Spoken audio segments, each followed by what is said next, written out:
I need not pause to say how very delighted I am to be here this morning and to have the opportunity of standing in this very great and significant pulpit. It is always a rich and rewarding experience to take a brief break from our day-to-day demands in the struggle for freedom and human dignity and discuss the issues involved in that struggle with concerned friends of goodwill all over our nation. And certainly it is always a deep and meaningful experience to be in a worship service. And so for many reasons, I'm happy to be here today. I would like to use as a subject from which to preach this morning, remaining awake through a great revolution. And the text for the morning is found in the book of Revelation. There are two passages there that I would like to quote. It's in the 16th chapter of that book. Behold, I make all things new. Former things are passed away. I'm sure that most of you have read that arresting little story from the pen of Washington Irving entitled Rip Van Winkle. The one thing that we usually remember about the story is that Rip Van Winkle slept 20 years. But that is another point in that little story that is almost always completely overlooked. It was a sign in the end from which Rip went up in the mountain for his long sleep. When Rip Van Winkle went up in the mountain, the sign had a picture of King George III of England. When he came down 20 years later, the sign had a picture of George Washington, the first president of the United States. And Rip Van Winkle looked up at the picture of George Washington, but in looking at the picture, he was amazed.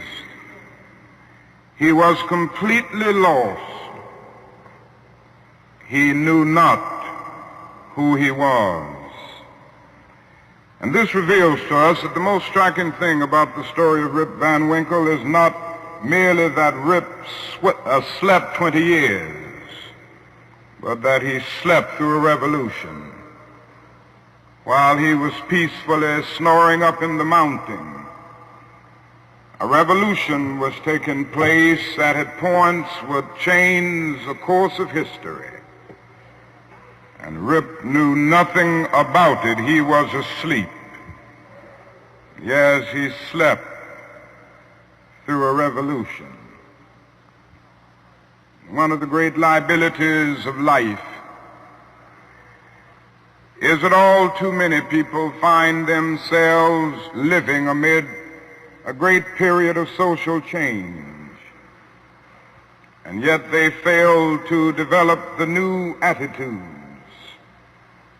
the new mental responses that the new situation demands. And they end up sleeping through a revolution. Now, there can be no gainsaying of the fact that the great revolution has taken place in the world today. In the sense it is a triple revolution. That is a technological revolution with the impact of automation and cybernation. Then that is a revolution in weaponry with the emergence of atomic and nuclear weapons of warfare. Then that is a human rights revolution with the freedom explosion that has taken place all over the world. Yes, we do live in a period where changes are taking place.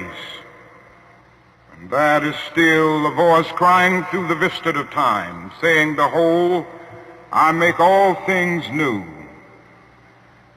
Former things are passed away."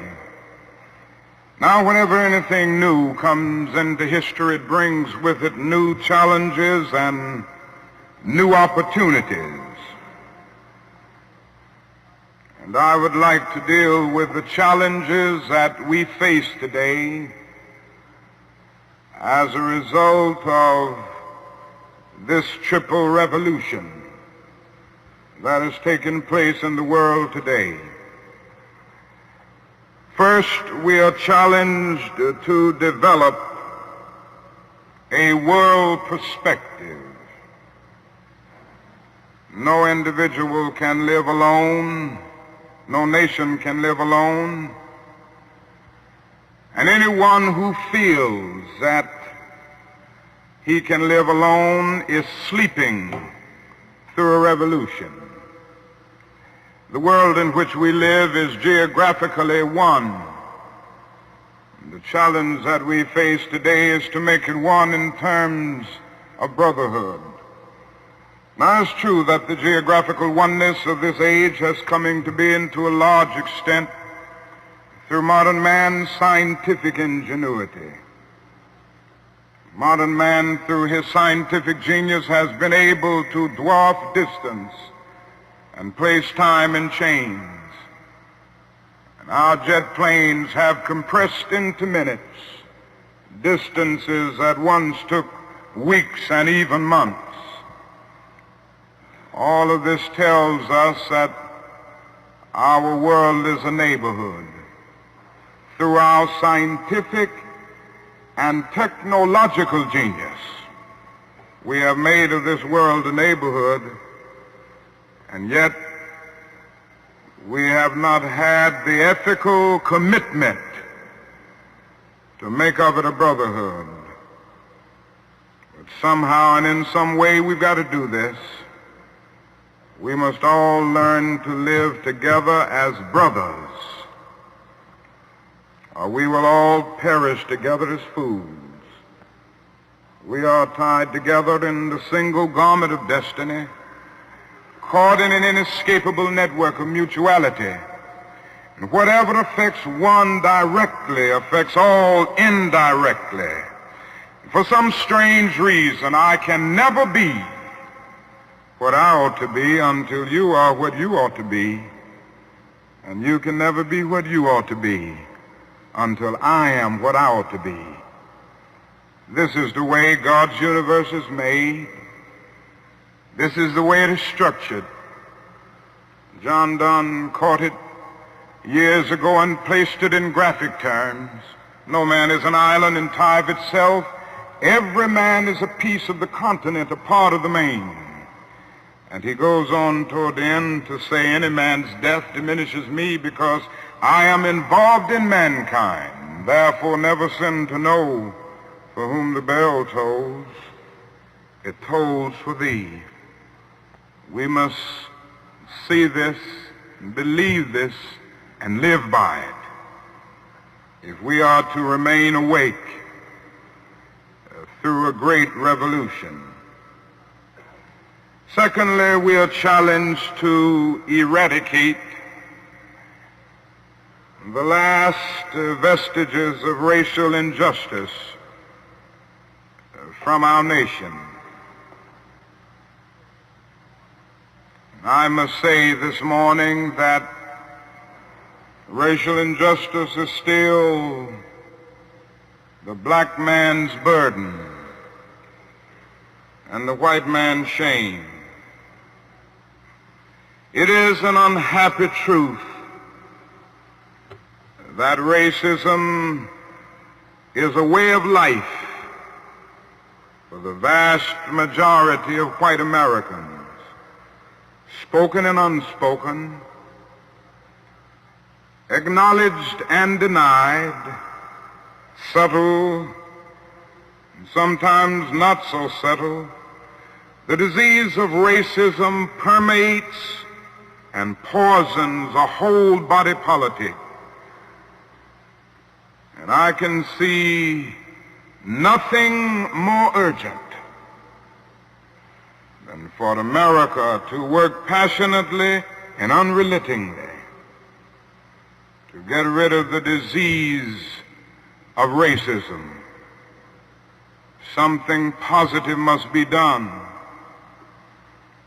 Everyone must share in the guilt, as individuals and as institutions. The government must certainly share the guilt.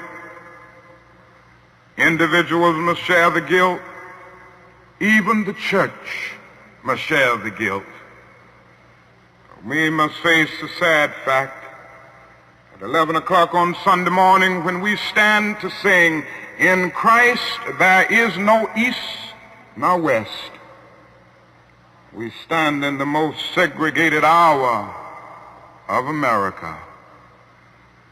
The hour has come for everybody and for all institutions, for the public sector and the private sector, to work to get rid of racism. Now, if we are to do it, we must honestly admit certain things and get rid of certain myths that have constantly been disseminated all over our nation. One is the myth of time. It is the notion that only time can solve the problem of racial injustice. And there are those who often sincerely say to the Negro and his allies in the white community, "Why don't you slow up? Stop pushing things so fast. Only time can solve the problem.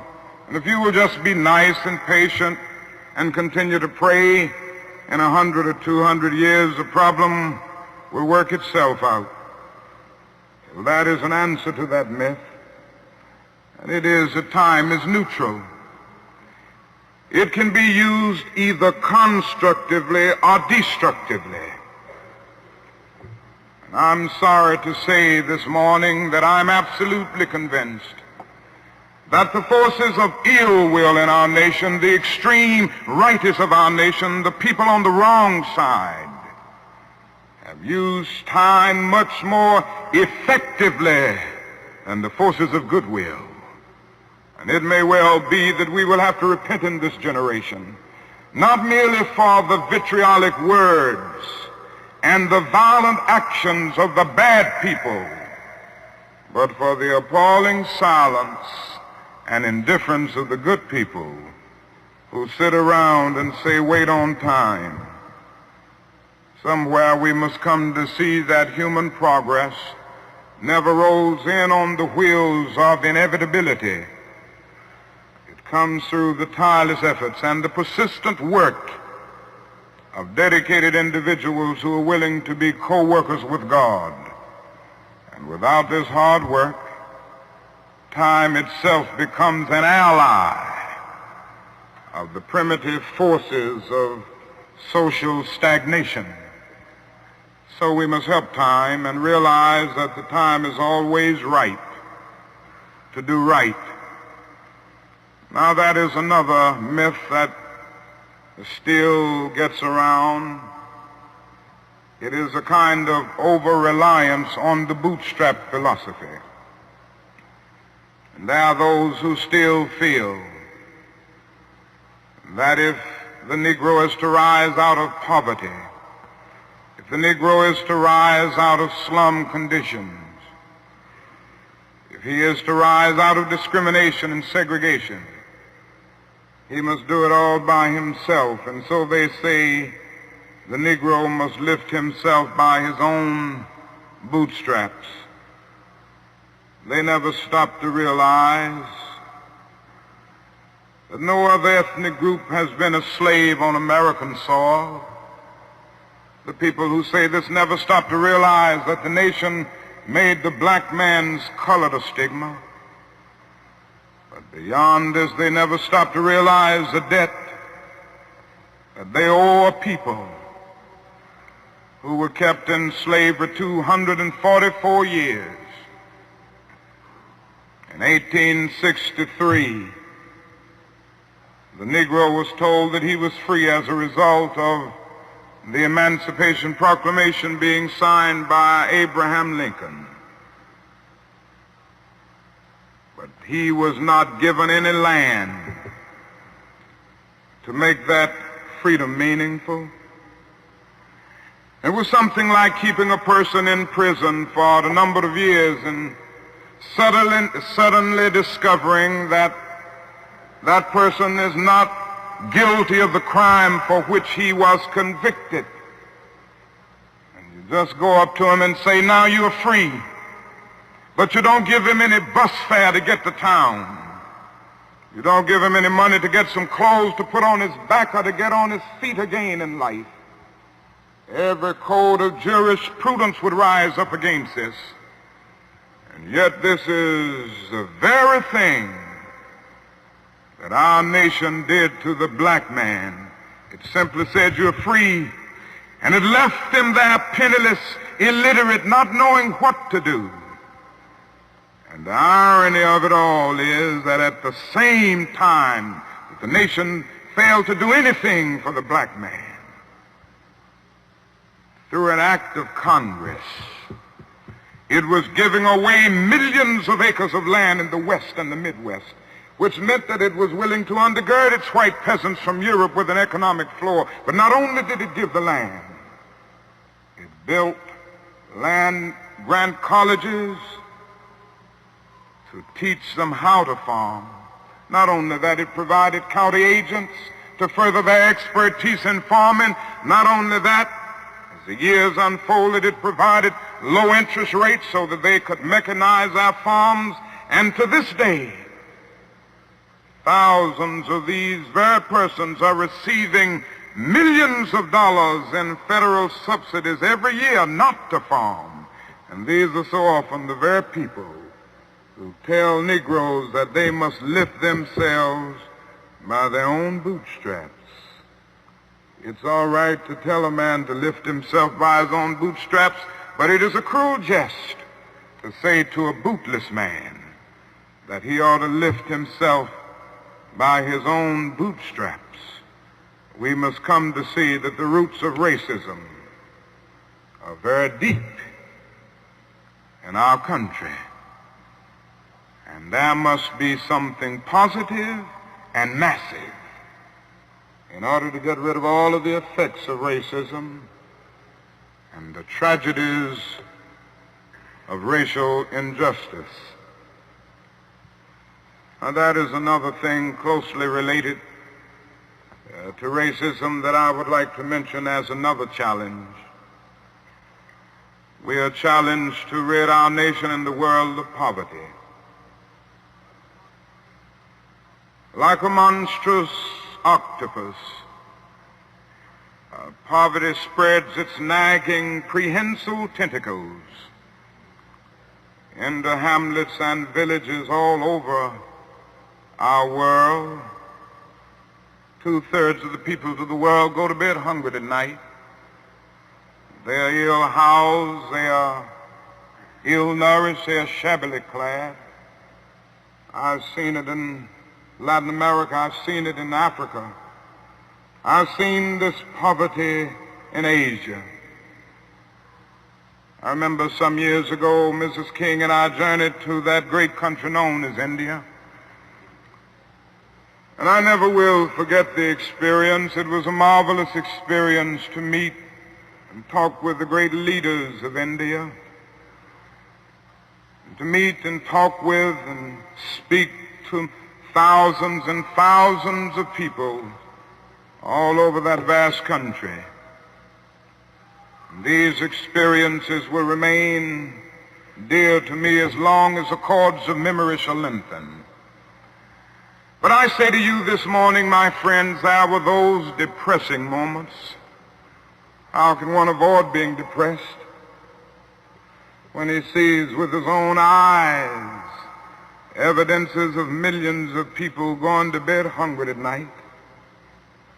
How can one avoid being depressed when he sees with his own eyes God's children sleeping on the sidewalks at night? In Bombay, more than 1 million people sleep on the sidewalks every night. In Calcutta, more than 600,000 sleep on the sidewalks every night. They have no beds to sleep in. They have no houses to go in. How can one avoid being depressed when he discovers that out of India's population of more than 500 million people,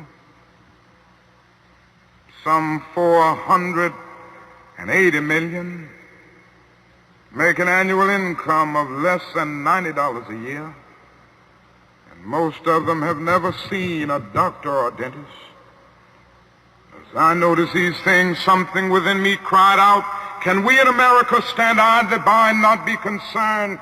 And an answer came, oh no, because the destiny of the United States is tied up with the destiny of India and every other nation. And I started thinking of the fact that we spend in America millions of dollars a day to store surplus food. And I said to myself, I know where we can store that food free of charge, in the wrinkled stomachs of the millions of God's children all over the world who go to bed hungry at night. And maybe we spend far too much of our national budget establishing military bases around the world rather than bases of genuine concern and understanding. But not only do we see poverty abroad, I would remind you that in our own nation there are about 40 million people who are poverty-stricken. I have seen them here and there. I've seen them in the ghettos of the North, and I've seen them in the rural areas of the South. I've seen them in Appalachia. I've just been in the process of touring in many areas of our country, and I must confess that in some situations I have literally found myself crying. I was in Marks, Mississippi the other day, which is in Quitman County, the poorest county in the United States. I tell you, I saw hundreds of little black boys and black girls walking the streets with no shoes to wear. I saw their mothers and their fathers trying to carry on a little Head Start program, but they had no money. The federal government hadn't funded them. They were trying to carry on, and they raised a little money here and there, trying to get a little food to feed the children, trying to teach them a little something. And I saw mothers and fathers who said to me, not only were they unemployed, but they didn't get any kind of income, no old age pension, no welfare check or anything. I said, how do you live? They say, well, we go around to the neighbors and ask them for a little something. When the berry season comes, we pick berries. When the rabbit season comes, we hunt and catch a few rabbits. And that's about it. And I was in Newark and Harlem just this week, and I walked in to the homes of welfare mothers. I saw them in conditions, no, not with wall-to-wall carpet, but wall-to-wall rats and roaches. I stood in an apartment. This welfare mother said to me, the landlord will not repair this place. I've been here 2 years. He hadn't made a single repair. She pointed out her little boy who was the victim of lead poisoning. She pointed out the walls with all of the ceiling falling through. She showed me the holes where the rats came in. And she said, night after night, we have to stay awake, keep the rats and the roaches from getting to the children. I said, how much do you pay for this apartment? She said, $125. And I looked and I thought and said to myself, it isn't worth $60. Poor people are forced to pay more for less, living in conditions day in and day out where their whole area is constantly drained without being replenished. It becomes a kind of domestic colony. And the tragedy is so often these 40 million people are invisible because America is so affluent, so rich, because our expressways carry us away from the ghetto. We don't see the poor. Jesus told a parable one day, and he reminded us that a man went to hell because he didn't see the poor. His name was Dives. He was a rich man.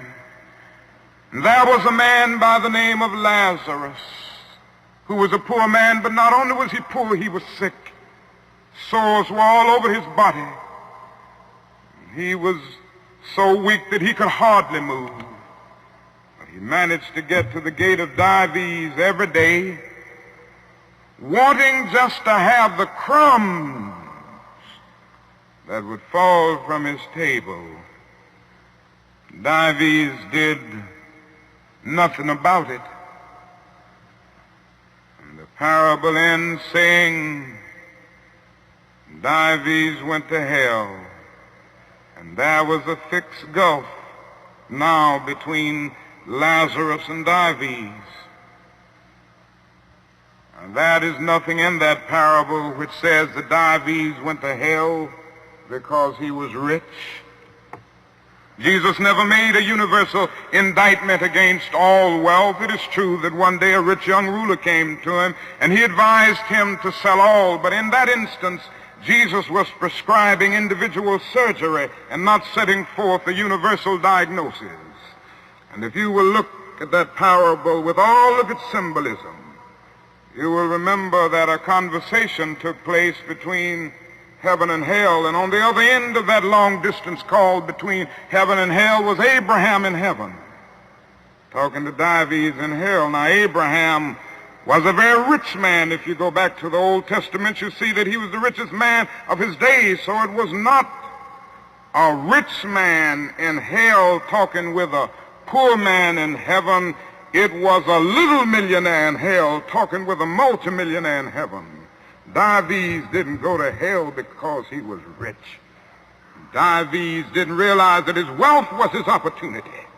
It was his opportunity to bridge the gulf that separated him from his brother Lazarus.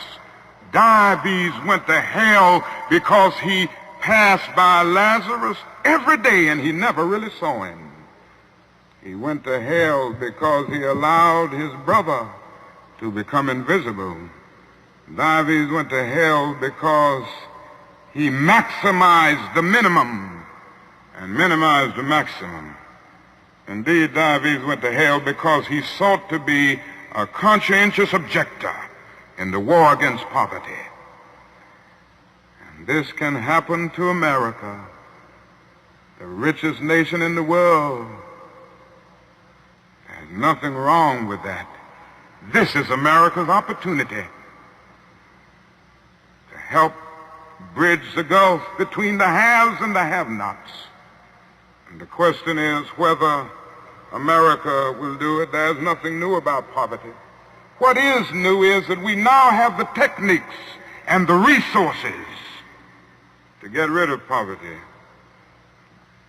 And the real question is whether we have the will. In a few weeks, some of us are coming to Washington to see if the will is still alive, or if it is alive in this nation. We're coming to Washington in a poor people's campaign. Yes, we're going to bring the tired, the poor, the huddled masses.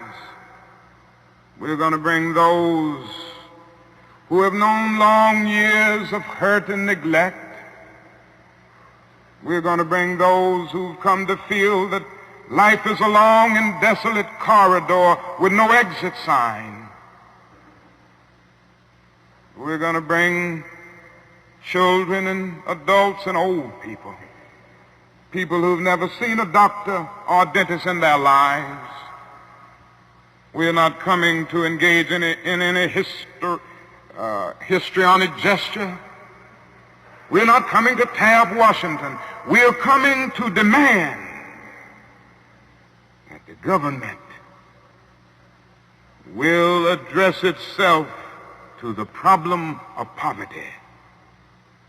We read one day, we hold these truths to be self-evident, that all men are created equal, that they are endowed by their Creator with certain inalienable rights, that among these are life, liberty, and the pursuit of happiness. But if a man doesn't have a job or an income, he has neither life nor liberty and the possibility for the pursuit of happiness. He merely exists. We're coming to ask America to be true to the huge promissory note that it signed years ago. And we're coming to engage in dramatic, nonviolent action to call attention to the gulf between promise and fulfillment, to make the invisible visible. Why do we do it this way? We do it this way because it is our experience that the nation doesn't move around questions of genuine equality for the poor and for black people until it is confronted massively, dramatically, in terms of direct action. Great documents are here to tell us something should be done. We met here some years ago in the White House Conference on Civil Rights, and we came out with the same recommendations that we will be demanding in our campaign here, but nothing has been done. The President's Commission on Technology, Automation, and Economic Progress recommended these things some time ago. Nothing has been done. Even the urban coalition made up of mayors of most of the cities of our country, and the leading businessmen have said that these things should be done. Nothing has been done. The Kerner Commission came out with its report just a few days ago and then made specific recommendations. Nothing has been done. And I submit that nothing will be done until people of goodwill put their bodies and their souls in motion. And it will be the kind of soul force brought into being as a result of this confrontation that I believe will make the difference. Yes, it will be a poor people's campaign. This is a question facing America. Ultimately, a great nation is a compassionate nation. America has not met its obligations and its responsibilities to the poor. One day, we will have to stand before the God of history, and we will talk in terms of things we've done. Yes, we will be able to say, we build gargantuan bridges to span the seas. We build gigantic buildings to kiss the skies. Yes, we made our submarines to penetrate oceanic depths. We brought into being many other things with our scientific and technological power. And it seems that I can hear the God of history saying, that was not enough, but I was hungry, and ye fed me not. I was naked, and ye clothed me not. I was devoid of a decent sanitary house to live in, and ye provided no shelter for me, and consequently you cannot enter the kingdom of greatness. If ye do it unto the least of these, my brethren, ye do it unto me. That's the question facing America today. And I want to say one other challenge that we face is simply that we must find an alternative to war and bloodshed. Anyone who feels, and there are still a lot of people who feel that way, that war can solve the social problems facing mankind, is sleeping through a revolution. President Kennedy said on one occasion, mankind must put an end to war, or war will put an end to mankind. The world must hear this. I pray God that America will hear this before it is too late, because today we are fighting a war. I'm convinced that it is one of the most unjust wars that has ever been fought in the history of the world.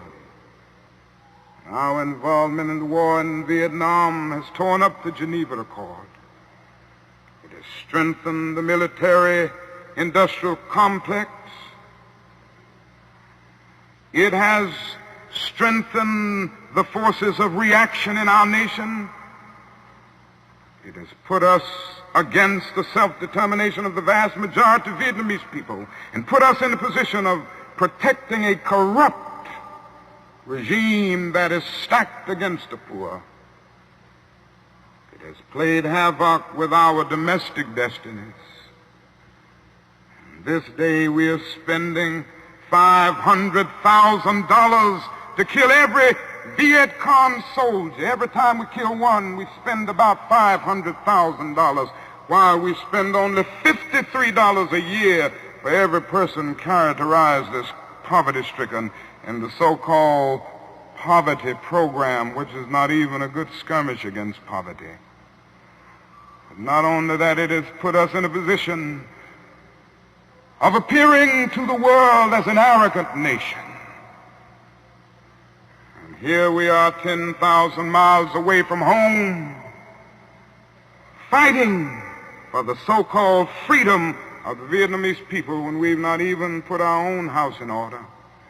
And we force young black men and young white men to fight and kill in brutal solidarity. And yet when they come back home, they can't hardly live on the same block together. The judgment of God is upon us today. And we could go right down the line and see that something must be done, and something must be done quickly. We have alienated ourselves from other nations, so we end up morally and politically isolated in the world. There's not a single major ally of the United States of America that would dare send a troop to Vietnam, and so the only friends that we have now are a few client nations like Taiwan, Thailand, South Korea, and a few others. This is where we are. Mankind must put an end to war, or war will put an end to mankind. And the best way to start is to put an end to the war in Vietnam, because if it continues, we will inevitably come to the point of confronting China, which could lead the whole world to nuclear annihilation. It is no longer the choice, my friends, between violence and nonviolence. It is either nonviolence or non-existence, and the alternative to disarmament, the alternative to a greater suspension of nuclear tests, the alternative to strengthening the United Nations and thereby disarming the whole world, may well be a civilization plunged into the abyss of annihilation, and our earthly habitat will be transformed into an inferno that even the mind of Dante could not imagine. This is why I felt the need raising my voice against that war and working wherever I can to arouse the conscience of our nation on it.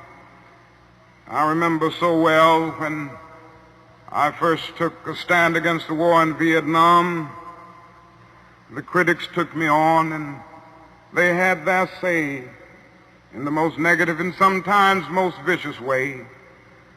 One day a newsman came to me and said, "Dr. King, don't you think you're going to have to stop now opposing the war and move more in line with the administration's policy? Because I understand that it has hurt the budget of your organization, and people who once respect you have lost respect. People who once respected you have lost respect for you. Don't you feel that you really got to change your position?" I looked at him and I had to say, "Sir, I'm sorry, you don't know me. I'm not a consensus leader. I do not determine what is right and wrong by looking at the budget of the Southern Christian Leadership Conference or by taking a sort of Gallup poll of the majority opinion. Ultimately, a genuine leader is not a searcher for consensus, but a mold of consensus. On some positions, cowardice asks the question, is expedient? And then expediency comes along and asks the question, is it politic? Vanity asks the question, is it popular? And conscience asks the question, is it right? And there comes a time when one must take a position that is neither safe nor politic nor popular. But he must do it because conscience tells him it is right. And I believe today that that is a need for all people of goodwill to come with a massive act of conscience and say, in the words of the old Negro spiritual, we ain't gonna study war no more. This is the challenge facing modern man. Let me close by saying that we have difficult days ahead in the struggle for justice and peace, but I will not yield to a politic of despair. I'm going to maintain hope. As we come to Washington in this campaign, the cards are stacked against us. This time we will really confront a Goliath. God grants that we will be that David of truth set out against the Goliath of injustice, the Goliath of neglect, the Goliath of refusing to deal with the problems, and go on with a determination to make America the truly great America that it is called to be. I say to you that our goal is freedom, and I believe we're going to get there, because however much she strays away from it, the goal of America is freedom. Abused and scorned though we may be as a people, our destiny is tied up in the destiny of America. Before the Pilgrim Fathers landed at Plymouth, we were here. Before Jefferson etched across the pages of history the majestic words of the Declaration of Independence, we were here. Before the beautiful words of the Star-Spangled Banner were written, we were here. And for more than 2 centuries, our forebears labored here without wages. They made cotton king, and they built the homes of their masters in the midst of the most humiliating and oppressive conditions. And yet out of a bottomless vitality, they continue to grow and develop. If the inexpressible cruelties of slavery couldn't stop us, the opposition that we now face will surely fail. We're going to win our freedom because both the sacred heritage of our nation and the eternal will of the Almighty God are embodied in our echoing demands. And so however dark it is, however deep the angry feelings are and the violent explosions are, I can still sing, we shall overcome.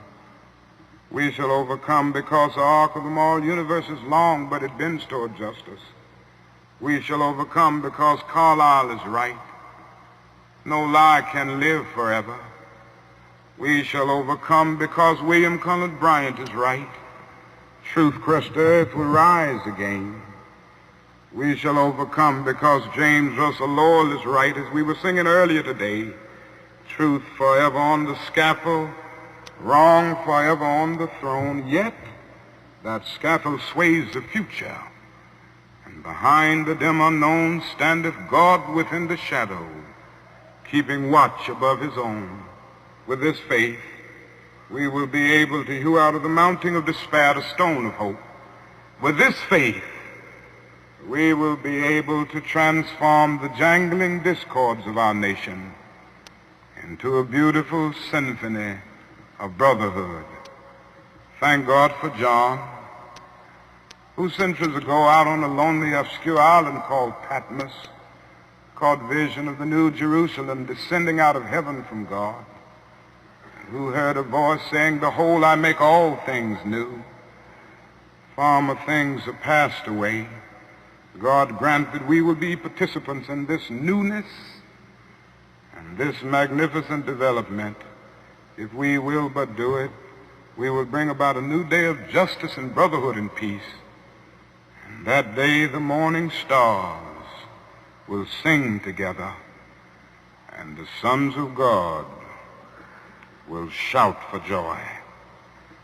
God bless you.